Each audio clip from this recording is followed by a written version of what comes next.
All right. Last thing on the list here is more stuff about The Rock, which, by the way, they could win an 8x10 signed by The Rock if you go sign up at my patreon.com/LingusMafia. Go ahead. All right. Where are we at? Sorry, hold on. It's hot in there. Then why do you got on a beanie and a sweatshirt? Oh,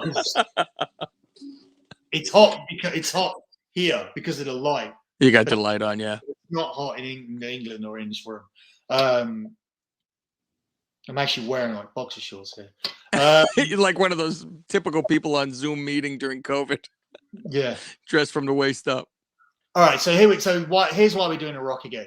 So this I'm not adhering to the comments this week, but a lot of the stuff in, I'm not sure if people are being obnoxious with these, but some people are saying, some people even said things like, oh, I actually like Billy, or I agree with Billy most of the time, but I don't think there's any way the WWE have turned down The Rock if they could get him. You guys need to listen to what I'm saying. The WWE have not turned down The Rock. If the WWE could have The Rock on TV every Monday and Friday, they would do it, no matter what it costs, okay?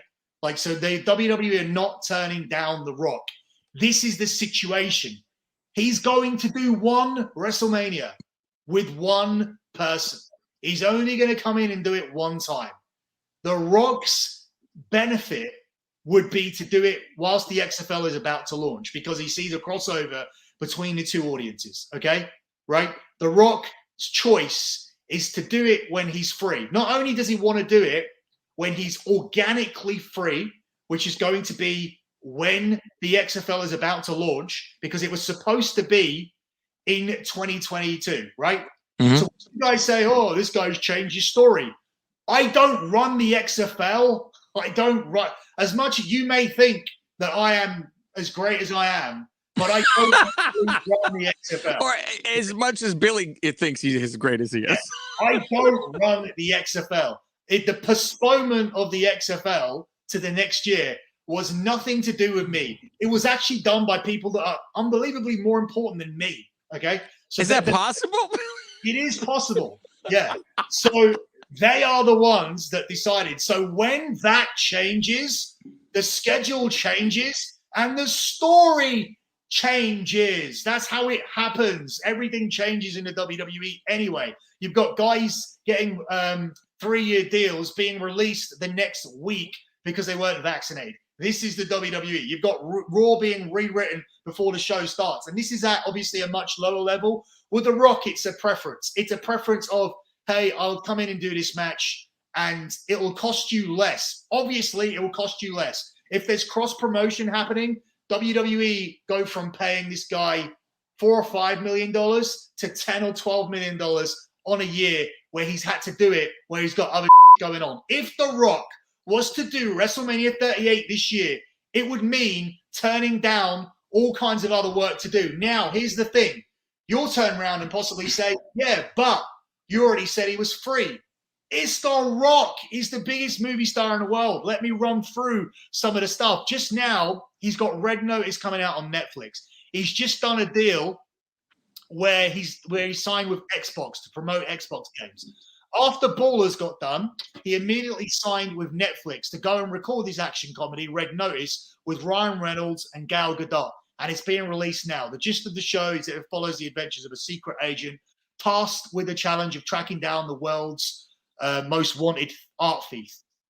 The Rock has filmed Shazam, which is a spin-off of Black Adam, in which he's playing the film's what have I written here? Titular character? Titular. Is that a word? Particular? I have no idea what I've written. Well, you can't say you're wrong then. Titular character and anti-hero. Johnson has recently lent his voice to the new WWE video game. So he's going to be, he's already done that with the WWE. It's amazing how much he's busy with. That's unbelievable. Yeah, listen, I'll tell you a thing about all of this in a minute. He's just done filming Jumanji: The Next Level. And then he had Jungle Cruise released early in this year with Disney keen to do more. He got this work off the back. He got half of this work off the back of Ballers being cancelled. One thing that's worth noting. One thing that's worth noting: Ballers didn't end because The Rock wanted to be done with it. It was done because the show was failing in the ratings from season 3 onwards. Now, I have loads of ratings information here. This link from Looper is about Ballers. I'm not going to bother with it because we're 45 minutes in and I don't want to go long. So just take it from me. Ballers was successful for 2 seasons. It was the highest rated comedy in the history of HBO. And then it started to have a massive... The highest rated comedy in HBO? Yeah. Really? It was higher than Curb Your Enthusiasm?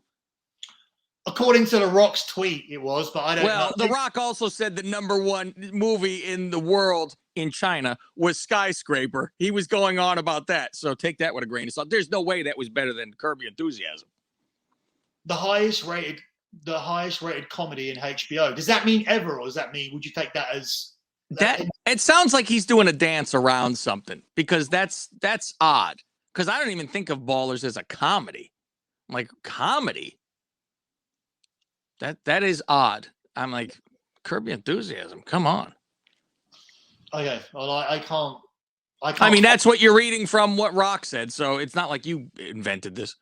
No. But people will say you said it, and now you'll be in trouble with all the Larry David fans out there. Yeah, well, I mean, I can only go by what he said. So, so half of that work was acquired after Ballers went down, which freed up a massive chunk of what The Rock was doing. Because remember, he was involved in making Ballers as well. It wasn't like he just did a TV show. So I imagine I can't specify. Oh, Cav's gone. He'll come back in a minute. I can't specify what work he took and when Ballers was. Hold on, I'm just going to wait for him to come back because he's coming back here now. I don't know why it does that every once. It just completely pops to a white screen and pops back. Okay. Yeah, I was just saying I can't. I'm not The Rock's agent, so I can't tell you what work he took and what work he didn't take once Ballers got cancelled. But the fact is that once Rock's available and you put the word out there, he has a capacity to take massive jobs. He has a capacity to call Disney and go, yeah, I'll do your work. He's a relationship with DC. He can do something with Marvel. He can do something else on television. He can do a second show with Netflix. It's The Rock, okay?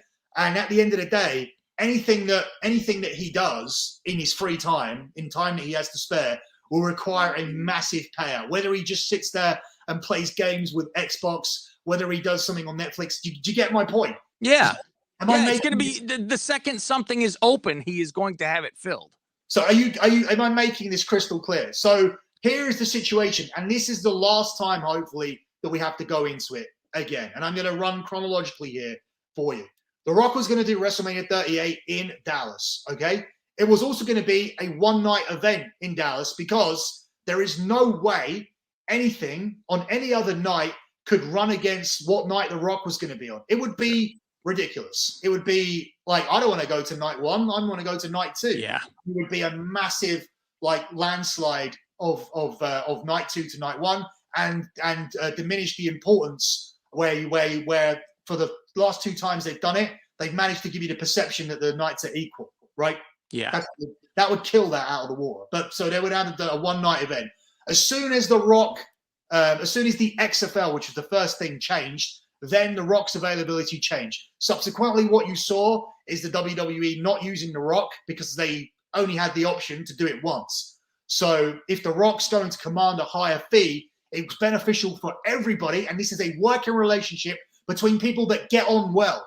Something else I don't think people can get their brain around. Okay, this is a working relationship between 2 people, 2 entities that like each other. The Rock and the WWE. They get on well, okay? So it benefits The Rock to do it when he wants to do it when the XFL starts, and it benefits the WWE to do it when The Rock wants to do it because The Rock is cheaper. So doing it this year makes no sense, especially when you have other things you can do. You can do a 2-night WrestleMania, you have Brock Lesnar coming in, and you can extend the feud. All plans to officially extend the feud occurred on draft weekend when you did a weird storyline with the Usos and did not pay it off, with Brock Lesnar being announced as going to Raw, swapping places with the Usos, who were going to beat Heyman up at the end of the show because they were put on Raw, and he was going to be kicked out of the bloodline, draft pick, traded for the Usos. That was the storyline. I've seen the script, and I've seen everything for it, okay? That was going to happen. That's what that weird was. And I said, hey, what was that weird? And they said, Billy, this was the weird right here. This is what was supposed to happen. So that was when The Rock was 100% out, and it wasn't a case of what we're going to do. Are we going to take him now? Of course, there were discussions about how bad the ratings were. Of course, there were discussions of, shall we do it now? Of course, there was, do we have enough challenges to keep this belt on Roman in it for another year? And of course, come WrestleMania time, there's going to be challenges to say, shall we just have Brock Lesnar beat him and then have him beat Brock Lesnar 4 months later at SummerSlam or whenever, so that we can get back to the Rock match so that Roman doesn't have to go through these challenges. And of course, there is going to be more talks about how many challenges they can create, which was why Xavier Woods won the King of the Ring, which I told you about on this show, whether you like it or not.